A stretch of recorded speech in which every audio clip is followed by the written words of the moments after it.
Good morning. It's Market Day Report. I'm Tony St. James. Well, overnight trade watching corn in mixed territory. Let's just go straight to the board. September now a quarter cent higher, 383.5, and the D's up a half at 401.25. What about the soybean trade in overnight? 3 higher, August, September. Penny and a half higher, 10.06 3/4, 10.21 on the November, up 2 1/4. What about wheat?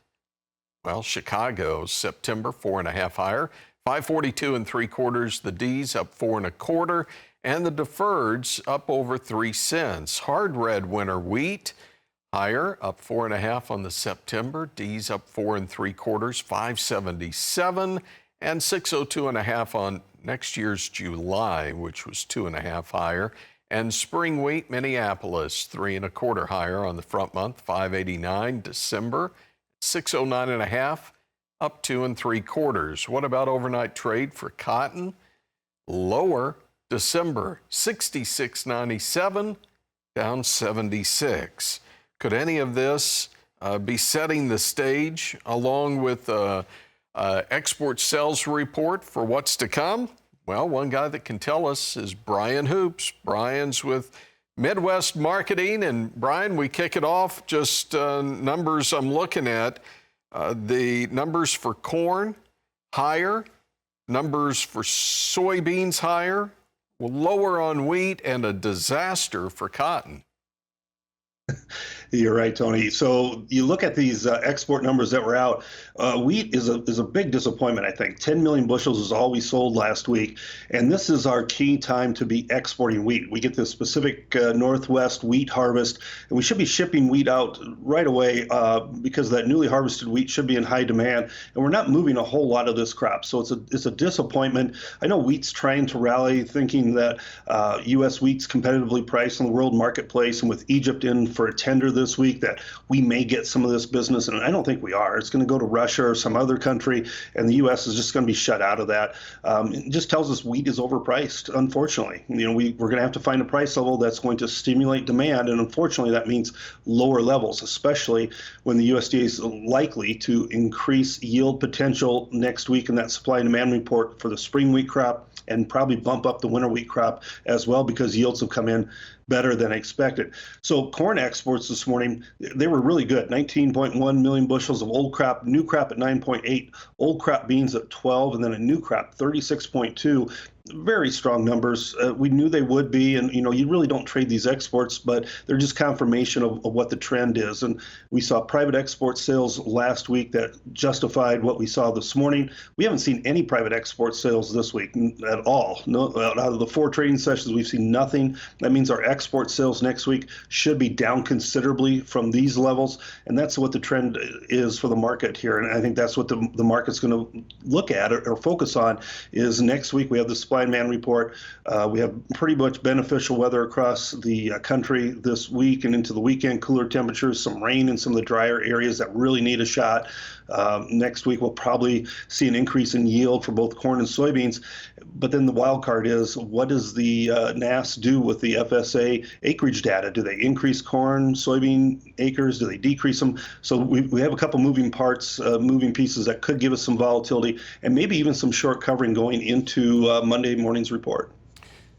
One thing that kind of affects us whether we want it to or not is what's happening in the general economy. We get jobless claims out this morning. We've also been watching the VIX, the volatility index. That's come down quite a bit since Monday. Positive news on that jobless claims. Could that help?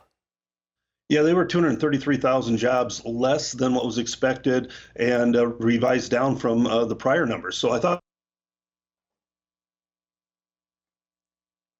Well, those numbers, again, positive and could definitely provide some stimulus for the markets. Could it possibly help beef out today and pork? I don't know, but we'll take a look at how markets closed yesterday in the livestock sector as Market Day Report continues after this.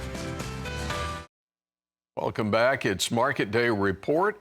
8:21 Central Time. We're glad you're with us this morning. We've been watching grains move for the most part higher in overnight trade. We don't trade the livestock futures, but how did we close out yesterday? Well, live cattle on the big board, 30 higher on the August, 182.27. October settled at 179.27. It was 22 higher on the session. And for feeders, the August 37 lower, 242.62. September at 238.90 off a $1.67. Hog trade yesterday also lower. Most active October at 74.57 was down a $1.82.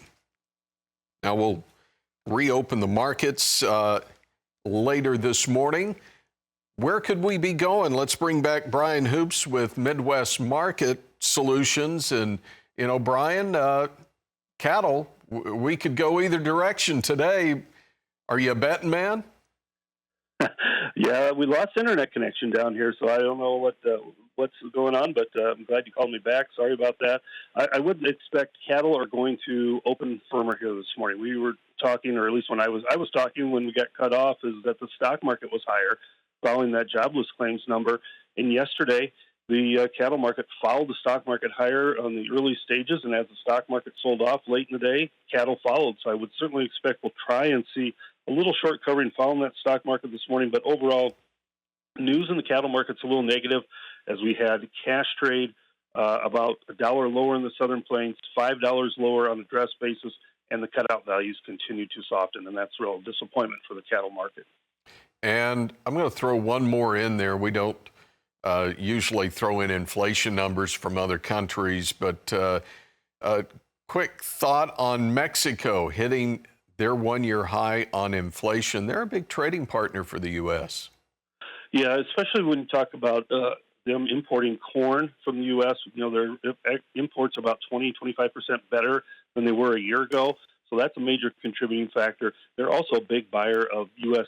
pork and U.S. beef products. So inflation all around the world, but Mexico there could potentially hurt some of our export business to one of our best buyers. Well, now that we've got some of this out of the way, I guess tomorrow we can focus on some pre-positioning ahead of the WASDE report, which comes out on Monday. Brian, thanks for taking time. Yep. We'll talk to you again tomorrow. Brian Hoops, Midwest Market Solutions. And